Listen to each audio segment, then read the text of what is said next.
திருச்சிற்றம்பலம். தென்னாருடைய சிவனையை போற்றி, எந்நாட்டவருக்கும் இறைவா போற்றி. அனைவருக்கும் வணக்கம். நாம் இன்னைக்கு பார்க்கக்கூடிய பதிவு என்னன்னு பாத்துட்டீங்கன்னா, சிம்ம ராசிக்கு உண்டான ஜூலை மாத பலன்கள் பத்தி தான் நம்ம பார்க்க போறோம். அதற்கு முன்னாடி நம்முடைய சேனலை சப்ஸ்கிரைப் பண்ணிக்கோங்க. சிம்ம ராசியை பொறுத்த வரைக்கும் பாத்துட்டீங்கன்னா, உங்களுடைய ராசி அதிபதி சூரியன், உங்களை ஆளக்கூடிய கிரகம் சூரியன்.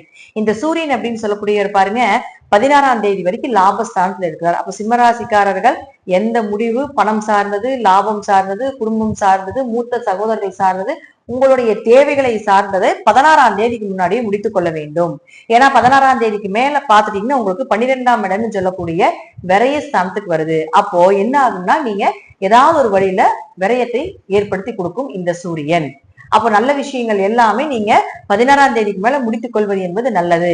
16ஆம் தேதிக்கு மேல சின்ன சின்ன விரயங்கள், மருத்துவ செலவுகள், கையில இருக்கக்கூடிய காசு கரைஞ்சு போறது, ஏதாவது ஒரு வழியில கையில பணம் தங்காம போறது, இதெல்லாம் ஏற்படுத்தி கொடுத்துரும். அடுத்தது பாருங்க, புதன் யாரு? 2 கூடியவர், 2 11ஆம் அதிபதி.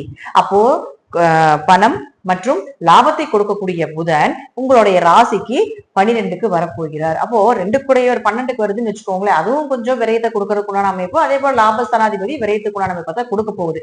இதை நம்ம சுப விரயமாக, குடும்ப தேவைகளுக்காக, குழந்தைகள் படிப்புக்காக ஏதோ ஒண்ணுல பண்ணிக்கலாம். ஏன்னா அடுத்தது பாருங்க, உங்களுக்கு புதனும் சூரியனும் சேர்ந்து புதாத்திய யோகமாக வேலை செய்யுது. இதற்கு முன்னாடி சிவராஜ யோகமா வேலை செஞ்சு பெயர், புகழ், மதிப்பு, உங்களுக்கு உண்டான விஷயங்கள் எல்லாமே கொடுத்திருப்பார். அடுத்தது பாருங்க, இந்த 18ஆம் தேதிக்கு மேல சூரியனும் புதனும் சேர்ந்து புதாத்திய யோகமாக வேலை செய்யும்.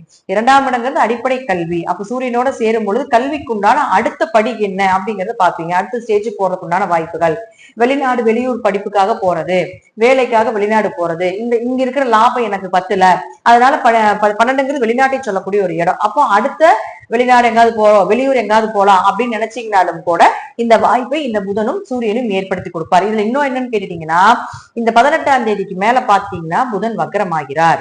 அப்ப புதன் வக்ரமாகிறார் அப்படின்னு பாத்தீங்கன்னா இருப்பு, அதாவது புதன் அப்படின்னு சொன்னாலே வக்ரம் உங்க ஜாதகத்துல இருக்கு அப்படின்னா உங்களுக்கு யோகமே. அந்த புதன் வக்ர காலத்துல பணமும் வரும், கொஞ்சம் விரயமும் ஆகும். ஒருவேளை வக்ரம் இல்லை அப்படின்னா கொஞ்சம் பணத்தை சேஃப்டி பண்ணி கொள்வது என்பது சிறப்பான விஷயமாக இருக்கும். அதுவும் பாருங்க, உங்களுக்கு ஆகஸ்ட் மாசம் 11ஆம் தேதி தான் வக்ரம் நிவர்த்தி பெறுகிறார். அப்ப வக்ரமான காலத்துல இருந்து 18ஆம் தேதியில இருந்து ஆகஸ்ட் 11ஆம் தேதி வரைக்கும் உங்க ஜாதகத்துல புதன் வக்ரமாக இருந்தால் யோகம். வக்ரம் இல்லைன்னா கொஞ்சம் பார்த்து நிதானமா பணம் சார்ந்த விஷயங்கள், பொருளாதாரம் சார்ந்த விஷயங்கள், குடும்பம் சார்ந்த விஷயங்கள், இதெல்லாம் கொஞ்சம் கவனமாக இருந்து செயல்படுத்தி கொள்ள வேண்டும். அடுத்தது பாருங்க, உங்களுக்கு சுக்கிரன் அப்படின்னு சொல்லக்கூடிய 3 மற்றும் 10ஆம் அதிபதி, தொழில் ஸ்தானாதிபதி, முயற்சி ஸ்தானாதிபதி போய் 10லேயே ஆட்சி பலம் பெறுகிறார். அப்ப என்னதான் உங்களுக்கு விரயமாகுது அப்படின்னாலும் தொழிலை கொடுத்துக்கிட்டே இருப்பார். ஏதோ ஒரு வழியில பணம் ரோல் ஆகும், ஏதோ ஒரு வழியில தொழிலை கொடுப்பார். தொழிலுக்குள்ள அடுத்த விஷயத்தை நோக்கி ஓடுவீங்க.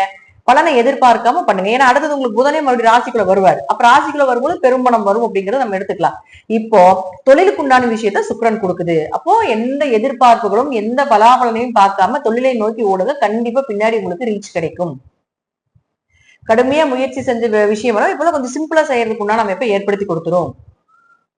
கர்மாகாரகன்னு சொல்லக்கூடிய சுக்கிரன் கர்மா ஸ்தானத்திலேயே, அதாவது உங்க ஜாதகத்துல சுக்கிரன் வீட்டிலேயே இருக்குது. அப்ப கர்மாவை கழிப்பதற்கு உண்டான வாய்ப்புகளை நிறைய ஏற்படுத்தி கொடுப்பார். கோவில் வழிபாடு, ஆன்மீக வழிபாடு, தீர்த்த யாத்திரைகள், அதே போல பரிகாரங்கள் செய்யறது, இதெல்லாம் ஏற்படுத்தி கொள்ளலாம். மாமனார் மூலமாகவும் இளைய சகோதரர்கள் மூலமாக ஒரு உதவிகள், அவங்களுக்குள்ள இருந்த சங்கடங்கள், சண்டை, சச்சரவு, பிரச்சனைகள் இதெல்லாமே மறையும். அடுத்தது 4 மற்றும் 9ஆம் அதிபதினு சொல்லக்கூடிய செவ்வாய் 2ஆம் வீட்டுல இருக்கிறார், கேதுவோடு இருக்கிறார். பொதுவா சிம்மராசிக்கு பாதகாதிபதினு சொல்லுவோம் செவ்வாய். அது கெட்டு போறது ஒரு வகையில யோகமாக இருந்தாலும் கூட தாய் தந்தையர்கிட்ட கொஞ்சம் மன உளைச்சல்களை ஏற்படுத்தி கொடுக்கும். அல்லது வீடு மனை சொத்துக்கள், பூர்வீகம் சார்ந்த சொத்துக்கள், உயர்கல்வி படிப்பதற்குண்டான ஒரு தடை தாமத்தையும் கொடுக்கும். கேது அப்படின்னா ஞானகாரகன். எந்த விஷயத்த உங்களுக்கு லாக் பண்ணுதோ அந்த உண்டான ஏன் இப்படி பண்ணுச்சு, இப்ப உங்களுக்கு தொழில் வரலையா, இப்ப உங்களுக்கு அம்மா கூட அண்டர்ஸ்டாண்டிங் இல்லையா, அப்பா கூட அண்டர்ஸ்டாண்டிங் இல்லையா, ஏன் அப்படி ஆச்சு அப்படிங்கிற அந்த ஞானத்தை கொடுத்தே தீரும். இப்ப வீடு மனை சொத்துக்கள் வாங்குறது தடையை ஏற்படுத்தி கொடுக்கும். ஏன் தடையாகுது, அப்ப நமக்கு என்ன மிஸ்டேக் பண்றோம் அப்படிங்கிற எந்த இடத்தில் எந்த கிரகத்தோட கேது போறதோ அந்த இடத்துக்கு உண்டான ஞானத்தை கொடுத்தே தீருவார். அதை நமக்கு சாதகமாகவே இருக்கும். அவர் முடிச்சு போறப்பதான் நமக்கு தெரியும். இருக்கிற வரைக்கும் குழப்பமாவே இருக்கும்.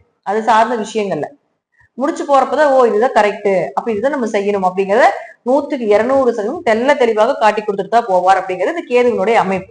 அதனால தாய் தந்தையர் ஸ்தானமாக இருக்கக்கூடிய செவ்வாயை கேது நடத்தும் பொழுது கொஞ்சம் பூர்வீகம், சொத்துக்கள், வண்டி வாகனங்கள், தாய் தந்தையருடைய ஆரோக்கியம் இதெல்லாமே கொஞ்சம் கவனமாக எடுத்து செயல்படுத்திக்கோங்க.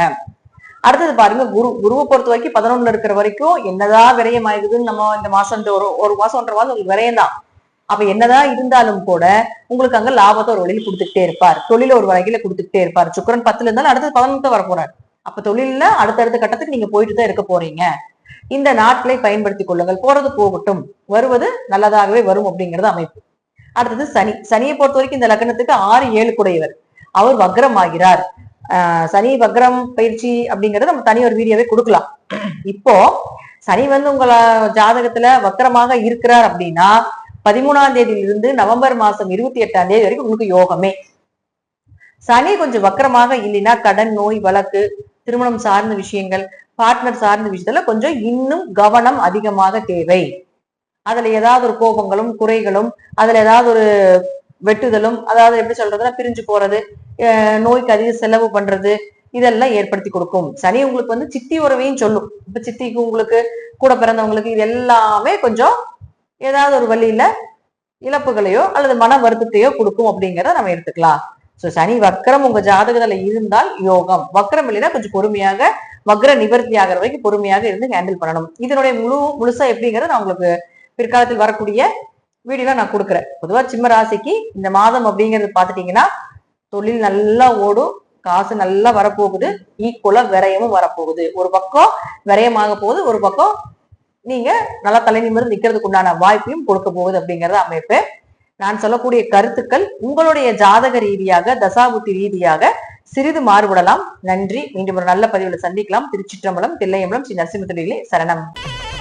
ஸ்ரீ குபேரன் டிவியை பார்த்தமைக்கு நன்றிகள். மேலும் இது போன்ற தகவல்களை தெரிந்து கொள்ள ஸ்ரீ குபேரன் டிவியை சப்ஸ்கிரைப் செய்யுங்கள். மறக்காமல் பெல் ஐக்கானை கிளிக் செய்யுங்கள்.